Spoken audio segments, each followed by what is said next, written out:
तमाम जगहों पे पोस्टर लगाए गए हैं और सपा की सरकार को लियारी राज बताया जा रहा है और सीएम की सरकार को धुरंधर का राज बताया जा रहा है, जिस पर अब पोस्टर का पलटवार भी सपा के लोग कर रहे हैं और तमाम लॉ एंड ऑर्डर से लेकर तमाम खबरों को गिना रहे हैं, बता रहे हैं कि लियारी राज कौन है। मेरे जागरूक पत्रकार साथियों, सपा कुछ पोस्टर लगाए, बीजेपी कुछ बोले। मुझे पूरा भरोसा है कि आप लोग ईमानदारी से एनसीआरबी के आंकड़े निकाल करके मुख्य नगरी में जिस तरीके से हत्या हुई या प्रधान सांसद जी के क्षेत्र में जो हत्या हुई है उसकी जानकारी आप लोग जरूर लाएंगे और जनता को बताएंगे और जनता खुद ही तय कर लेगी कौन क्या है। इधर उत्तर प्रदेश में अभी तक तो ये देख रहे थे गरीब को इलाज नहीं मिल रहा, दवाई नहीं मिल रही। सरकारी अस्पताल में अगर गरीब जा रहा है तो उसका लिए कोई देखभाल करने के लिए डॉक्टर नहीं है। सरकारी अस्पतालों को बिल्कुल सरकार ने बर्बाद कर दिया। लेकिन अब सुनने को मिल रहा है कि अगर गरीब जाएगा तो उसकी किडनी निकाल लेंगे। ये नई चीज चल रही है भारतीय जनता पार्टी सरकार में। अगर आप इलाज कराने कहीं गए तो हो सकता है आपकी किडनी निकाल दें। कुछ दिनों बाद आपको पता लगे आपकी किडनी है ही नहीं, बीजेपी की सरकार में किडनी निकल गई आपकी। और फिर आए दिन एयरपोर्ट पे गांजा पकड़ा जा रहा है। ये गांजा थोड़ा शब्द खराब लग रहा है, लेकिन वनस्पति पकड़ी जा रही है। कल ही रात को सुनने में आया कि लखनऊ में एक वनस्पति कम पड़ गई थी। इतनी टेंशन में है बीजेपी के लोग, या पता नहीं क्या टेंशन है किसी को कि वनस्पति कम पड़ गई तो किसी विदेश से मंगाई गई और एयरपोर्ट पे वनस्पति पकड़ी गई। बताइए आप, ये लखनऊ का एयरपोर्ट हमें आपको आने जाने के लिए है, ये गांजा लाने के लिए नहीं है। बताओ, इनकी सरकार में गांजा आ रहा है एयरपोर्ट में, ट्रेन से गांजा आ रहा है, ट्रक में रख करके गांजा आ रहा है, तरबूज के नीचे छिपा के गांजा ला रहे हैं। और हर जिले में कहीं 1 किलो, कहीं 2 किलो, कहीं 50 किलो, कहीं 100 किलो, कहीं 200 किलो। अब बताओ ये सरकार कैसी है कि हम ये कहें गांजा सरकार है क्या ये? और अभी तक तो मिर्जापुर पे बना था, मिर्जापुर सीरियल। सुनने में आया है कि गांजा गंज बनने जा रहा है नया सीरियल।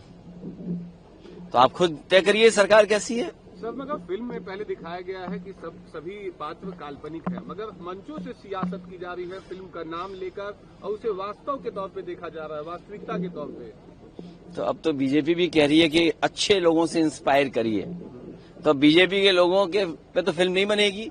आखिर पैसा कौन दे रहा है इन फिल्मों को बनाने के लिए? क्वेश्चन पेपर पे क्या पूछा जा रहा है? हमारे ब्राह्मण समाज के लिए लोगों के लिए क्या पूछा जा रहा है बताइए आप। उनको लेकर क्या फिल्म बन रही है? अगर ये बनाई जा रही है और दूसरी तरफ पूजनीय शंकराचार्य को कितना अपमानित कर रहे हैं, इसके पीछे पूरी भारतीय जनता पार्टी है। इसलिए आप लोग भी भारतीय जनता पार्टी से बच के रहें। सर, उत्तर प्रदेश सरकार ने शिक्षा मित्रों की मानदेय बढ़ा दी है, सर कैसे देख रहे हैं? क्या गणित जानते हो आप? गणित नहीं समझते? कितना बढ़ाया इन्होंने? और समाजवादी सरकार में 40,000 रुपए मिलते थे। तो बताओ अभी घाटा कितना हो रहा है? 10 साल पहले 40 मिल रहा था, 18 किया। नहीं, 22,000 का घाटा हो रहा है। और फिर कितने साल उन्हें परेशान किया। हजारों शिक्षा मित्र ने आत्महत्या कर ली। आज मैं फिर कहता हूं कि समाजवादी सरकार बनेगी और उस समय हमारे शिक्षा मित्रों ने साथ दिया होता तो आज उत्तर प्रदेश में समाजवादी सरकार होती और शिक्षा मित्रों को सरकारी नौकरी मिल गई होती। सर, बनारस भविष्य में भी उनको अगर कोई न्याय दिला सकता है तो समाजवादी सरकार। सर, बनारस में गंगा में बियर पार्टी के केस में मुकदमा दर्ज किया गया है। तो ये कोई नई बात है क्या? बियर हर जगह पी रहे हैं लोग। जब से बीजेपी की सरकार आई है लोग बियर ही पी रहे हैं, टेंशन में हैं, परेशानी में हैं। तो अपनी परेशानी दूर करने के लिए गांजा और इस तरह की जो आप बात कर रहे हो वो क्या करें, मजबूरी है उनको। सर, ममता बनर्जी जी कह रही हैं कि पश्चिम बंगाल में बड़ी संख्या में वोटरों की संख्या नाम हटाए गए हैं विशेष समुदाय का। आदरणीय ममता जी जीतेंगी। बंगाल की जनता उनकी मदद करेगी। बीजेपी लाख कोशिश कर ले, लाख बेईमानी कर ले, लाख साजिश कर ले, षड्यंत्र कर ले, उसके बावजूद ही बंगाल की जनता भारतीय जनता पार्टी को हराएगी। आप बताइए, भारतीय जनता पार्टी के लोग महंगाई रोके हुए हैं।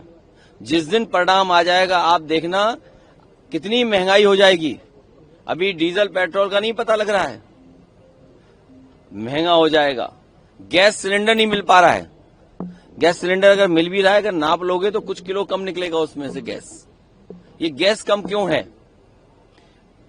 किसान बर्बाद हो रहा है, महंगाई बढ़ रही है, नौकरी रोजगार नहीं है। और इतनी अच्छी टाउनशिप बनाई थी नेताजी और हम समाजवादियों ने, इसको भी बर्बाद कर दिया बीजेपी के लोगों ने। सर, महिला आरक्षण को लेकर विशेष चर्चा बुलाई गई है। विशेष सत्र बुलाएंगे। अम्बेडकर की प्रतिमा पे योगी सरकार ने कहा है कि हम सत्र लगाएंगे और हर जिले के 10 पार्कों का जीर्णोद्धार करेंगे। अम्बेडकर की जयंती से पहले ये बड़ा कार्यक्रम। हमारे मुख्यमंत्री जी पे कोई भरोसा न करे, इसलिए भरोसा न करे कि बाबा साहब भीमराव अम्बेडकर जी ने जो हक अधिकार दिया था, जो आरक्षण दिया था, ये जो छतरी लगाने की बात कर रहे हैं, सम्मान देने की बात कर रहे हैं, उन्होंने हर नौकरी में आरक्षण छीना है, हर नौकरी में आरक्षण को लूट लिया है। ये धोखा देने के लिए सम्मान कर रहे हैं, क्योंकि इन्हें पता है कि बाबा साहेब भीमराव अम्बेडकर जी के रास्ते पे चलने वाले लोग इस बार वोट की ताकत से इन्हें हटा देंगे। कांग्रेस नेता पवन खेड़ा ने असम के सीएम की पत्नी पे 3 पासपोर्ट रखने के आरोप लगाए थे। आज उनके घर पे छापा पड़ा है और लंबी कार्रवाई चल रही है। क्योंकि पुलिस बीजेपी की है, सेंट्रल फोर्स बीजेपी की है, सरकार बीजेपी की है। हम और आप लोग पोस्ट लिख दें, कोई अभी लिख दो पोस्ट, पुलिस आ जाएगी अभी ढूंढते ढूंढते हमें आपको। अगर आप सरकार के खिलाफ कोई पोस्ट लिख देंगे तो एफआईआर हो जाएगी आपके पास। सर, मुख्य चुनाव आयुक्त ज्ञानेश कुमार को हटाने का आप लोगों ने प्रस्ताव दिया था संसद में, जिसको खारिज कर दिया गया है, कैसे देखें? क्योंकि ज्ञानेश जी पूरी बेईमानी करेंगे, अब और बेईमानी करेंगे। यूपी का चुनाव आ गया है तो चुनाव आयोग और बेईमानी करेगा। आप देखना 10 तारीख को जब रिजल्ट आएगा उसका, ये पक्की सूची बनकर के आएगी, तो बहुत सारे लोगों का वोट ही नहीं होगा। चुनाव आयोग का काम है वोट को बनाना, सबके वोट बन जाएं, लेकिन ये पहला चुनाव आयोग है जो वोट काटने के पीछे पड़ा हुआ है। लखनऊ में सर कल एक भव्य कार्यक्रम हुआ। क्यों ये सब दिखाओगे कि बस रिकॉर्ड करके चले जाओगे? अच्छा ठीक है, आप पूछते रहो। स्थापना दिवस में सीएम को शामिल नहीं किया गया लखनऊ में। किसको नहीं शामिल किया गया? मुख्यमंत्री जी को बीजेपी की स्थापना दिवस में किसको नहीं शामिल किया गया? मुख्यमंत्री जी को शामिल नहीं किया गया। प्रदेश अध्यक्ष तमाम पदाधिकारी मौजूद रहे, फिर भी लगाया गया सामने। पत्रकार साथियों, ये नहीं पता आपको? मुख्यमंत्री जी भारतीय जनता पार्टी के सदस्य नहीं हैं।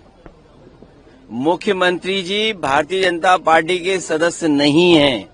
वो केवल चुनाव लड़ने के लिए, भारतीय जनता पार्टी का सिंबल पाने के लिए सदस्य बनते हैं। वो मन से अभी भी भारतीय जनता पार्टी के नहीं हैं, ये आप स्वीकार कर लो। इसीलिए उन्हें किसी भी ऐसे कार्यक्रम में नहीं बुलाया गया होगा। सब महिला आरक्षण को लेकर जो विशेष चर्चा बुलाई गई है, प्रधानमंत्री तो लोकसभा में न बोले, सब तुम्हें बता दें। सब मतलब महिला देखिए, जनगणना के बाद इसको लागू। देखिए, महिला आरक्षण संख्या के आधार पे दे रहे हैं आप 1/3 देना चाहते हैं। 1/3 तो अंक है ना, संख्या है। और संख्या कौन सी देना चाहते हैं? 2011 की। क्या 2011 में आंसर ऐसा ही था? क्या गांव की तस्वीर ऐसी थी? क्या शहर की तस्वीर ऐसी थी? जब 2011 से आबादी बढ़ गई है और आधी आबादी और बढ़ गई होगी, तो जो ग्राउंड रियलिटी है, जो आज की जनसंख्या है, उस पर आरक्षण की बात होनी चाहिए। क्योंकि 2011 के जो जनसंख्या है उसके आधार पे इनके अंडरग्राउंड लोगों ने, अनरजिस्टर्ड लोगों ने एक नक्शा बना लिया होगा कि कौन कौन सी लोकसभा को रिजर्व करना है या महिलाओं को देनी है। 2011 की तो बनाना आसान है, लेकिन जब 2026 के बाद जो सेंसस होगा वो तो नया सेंसस होगा, क्योंकि लागू अभी नहीं होगा, लागू होगा 29 में। तो इतनी जल्दी क्या है, इतनी जल्दीबाजी क्या है इनको? जब हम महिलाओं को देना ही है आरक्षण और सम्मान देना है, तो आजकल जल्दीबाजी क्या है? और फिर 2011 के सेंसस से क्यों? 2027-26 के सेंसस से क्यों नहीं? सर, त्रिस्तरीय पंचायत चुनाव का जो 26 मई को कार्यकाल है पूरा हो रहा है, लेकिन चुनाव लग नहीं रहा, समय से संभव हो पाएगा? जो लोग प्रधानी की तैयारी कर रहे हैं वो प्रधानी की तैयारी न करें, क्योंकि चुनाव नहीं होगा। इसलिए पैसा खराब न करें। जो तैयारी में पैसा खर्च हो रहा है वो पैसा खर्च न करें। बीजेपी वाले चुनाव नहीं कराएंगे। सर, प्रधानमंत्री कह रहे हैं कि हमारे प्रमुख एजेंडे में यूसीसी और वन नेशन वन इलेक्शन। और one election, one nation one election, ये कोई नई बात बता रहे हो आप?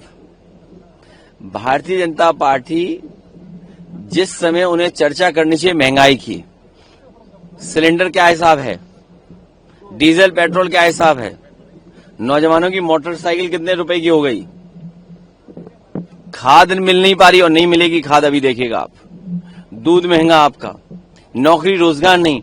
कौन सा कारखाना लग गया उत्तर प्रदेश में बताइए? यूपी में लखनऊ में कौन सा कारखाना लग गया? किसको सरकारी नौकरी मिल गई? तो जब नौकरी रोजगार की बात होनी है, महंगाई कम होने की बात हो रही है, तब आप दूसरे सवाल उठा रहे हैं।